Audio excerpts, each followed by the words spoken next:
Hello दोस्तों, नमस्कार। GK Educare point में आपका स्वागत है। आज हम लोग मुगल वंश से जुड़े एक टॉपिक को पढ़ेंगे। टॉपिक है शेरशाह। चलिए, शेरशाह के बारे में जो महत्वपूर्ण तथ्य दिए गए हैं उन तथ्यों को एक एक करके देखते हैं। पढ़ते हैं कि शेरशाह 1540 से लेकर 1545 ईस्वी सूर साम्राज्य के संस्थापक अफगान वंशीय शेरशाह सूरी था। यानी सूर साम्राज्य की जो स्थापना की गई थी वो शेरशाह के द्वारा की जाती है। और शेरशाह जो था अफगान वंश का शासक था और इसका पूरा नाम शेरशाह सूरी था। डॉक्टर KR कानूनगो के अनुसार हरियाणा प्रांत के नारनौल यानी महेंद्रगढ़ स्थान पर हरियाणा जो राज्य है और उसी में नारनौल यानी महेंद्रगढ़ जो स्थान है, वहाँ से इब्राहिम के पुत्र हसन के घर वर्ष 1486 में शेरशाह का जन्म हुआ था। यानी हरियाणा प्रांत में ही शेरशाह का जन्म होता है। और परमात्मा शरण का विचार है कि शेरशाह का जन्म वर्ष 1472 ईस्वी में हुआ था। तो यहाँ जन्म को लेकर के इतिहासकारों के मध्य विवाद है। तो आप दोनों को याद रखेंगे, इब्राहिम के पुत्र हसन के घर 1486 में शेरशाह का जन्म होता है जो कानूनगो के अनुसार है, जबकि परमात्मा शरण के अनुसार शेरशाह का जो जन्म होता है वो 1472 ईस्वी में होता है। चलिए, विवाद का विषय है, आगे बढ़ते हैं। शेरशाह के जो बचपन का नाम था, इसका बचपन का नाम इसका था फरीद खां। यह सूर्यवंश से संबंधित था और ये तो हम जानते हैं कि यह सूर्यवंश से संबंधित था। इनके पिता हसन खां जौनपुर राज्य के अंतर्गत सासाराम के जमींदार थे और इनके पिता जो थे, शेरशाह के पिता हसन खां थे, जो जौनपुर जो राज्य था उस राज्य के अंतर्गत सासाराम जो बिहार में हैं वहाँ के ये जमींदार थे। यानी धनी परिवार से जुड़े हुए थे शेरशाह। फरीद ने एक शेर को तलवार की एक ही वार से मार दिया था। यानी एक बार क्या किया था फरीद, क्योंकि बचपन का नाम शेरशाह का तो फरीद था, उसने एक बार तलवार की बल पर एक शेर को मार डाला था। और उसकी इस बहादुरी से प्रसन्न होकर बिहार के अफगान शासक सुल्तान मोहम्मद बहार खां लोहानी, ये प्रमुख नाम है, कि शेरशाह ने जब बाघ को मारता है तो उनसे प्रसिद्ध हो उनकी इस बहादुरी से खुश होकर के जो अफगान शासक थे बिहार के, जिसका नाम था सुल्तान मोहम्मद बहार खां लोहानी, ने उसे शेर खां की उपाधि प्रदान किया था।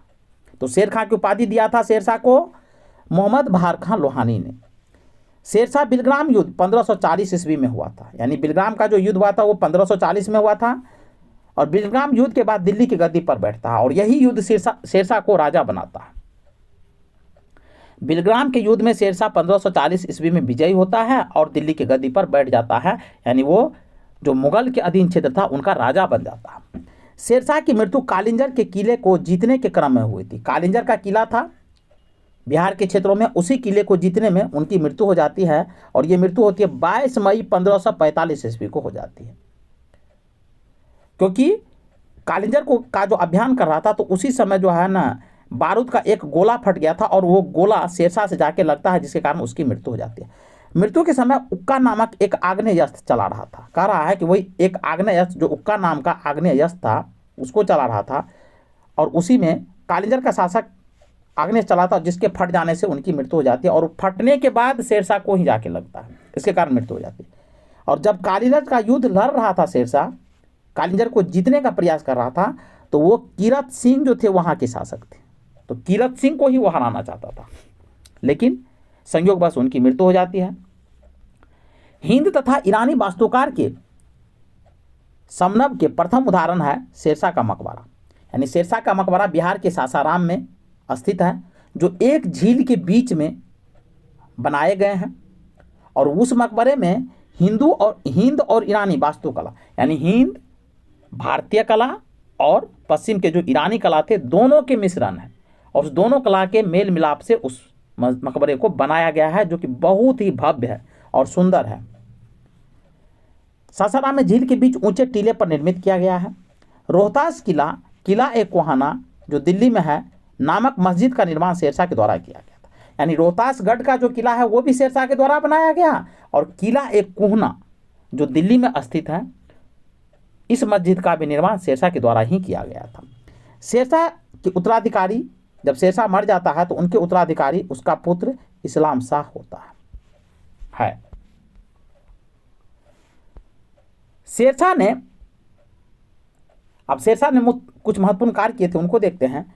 शेरशाह ने भूमि की माप के लिए 72 अंक वाला सिकंदरी गज एवं सन की डंडी का प्रयोग किया था। यानी कृषि क्षेत्र में भी शेरशाह ने महत्वपूर्ण सुधार किए थे, जिसमें वो 72 अंक वाला सिकंदरी गज और सन की डंडी का प्रयोग किया था। सिकंदरी गज इसलिए कहा गया है कि सिकंदर भी जो शासक थे उसने भी जमीन माप की इकाई चलाई थी, और इसने 178 ग्रेन चांदी का रुपया वह 380 ग्रेन तांबे का दाम चलाया था। ये शेरशाह ने चलाया था, और ये बहुत ही इंपॉर्टेंट है। रुपया जो था वो 178 ग्रेन चांदी का था, और तांबे का जो दाम था वो 380 ग्रेन का था। शेरशाह ने रोहतासगढ़ के दुर्ग एवं कन्नौज के स्थान पर शेरसूर नामक नगर बसाया था। रोहतासगढ़ के दुर्ग एवं कन्नौज, जो कभी कन्नौज आप प्राचीन भारत में पढ़ेंगे, कन्नौज जो था विभिन्न शासकों के लिए युद्ध का केंद्र रहा था, एक प्रमुख राजधानी के रूप में था। तो कह रहा है कि शेरशाह ने रोहतासगढ़ के दुर्ग एवं कन्नौज के स्थान पर शेरसूर नामक एक नगर भी बसाया था। शेरशाह के समय पैदावार का लगभग 1/3 भाग सरकार लगान के रूप में वसूल करती थी।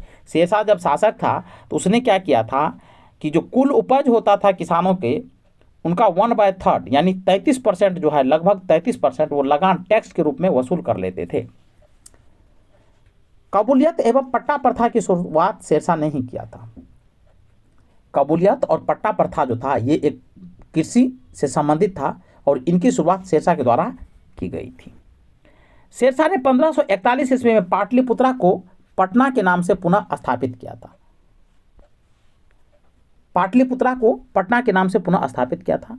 शेरशाह 1541 ईस्वी में पाटलिपुत्रा को पटना के नाम से पुनः स्थापित किया। इसने ग्रैंड ट्रंक रोड की मरम्मत करवाई। डाक प्रथा का प्रचलन शेरशाह के द्वारा ही किया गया था। भारत में जो डाक प्रथा चलाया गया था वो शेरशाह के द्वारा ही चलाया गया था। ये इसके महत्वपूर्ण देन हैं। मलिक मोहम्मद जायसरी शेरशाह के समकालीन थे। मलिक मोहम्मद जायसरी जो साहित्यकार थे वो शेरशाह के समकालीन थे, यानी उन्हीं के समय में वो भी थे। अब चलिए अकबर के समय के शासक को देख लेते हैं। अकबर के समकालीन शासक, जब अकबर शासन कर रहा था तो उसके समय में कौन कौन से शासक हुए।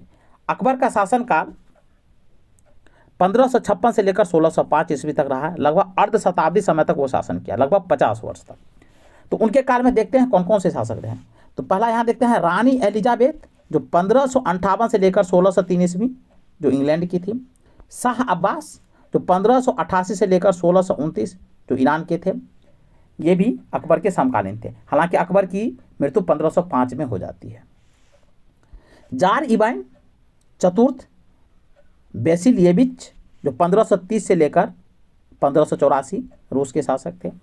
और इन पॉइंट को याद रखना है। जार इबान चतुर्थ बेसिलिएविच इवान द टेरिबल नाम से कुख्यात थे। जो इनका नाम था इवान दी टेरिबल। तो चलिए, यदि आपको वीडियो अच्छी लगी हो तो प्लीज़ वीडियो को लाइक करें, शेयर करें, कमेंट करें, सब्सक्राइब करें। चलिए मिलते हैं नेक्स्ट वीडियो में, तब तक के लिए जय हिंद।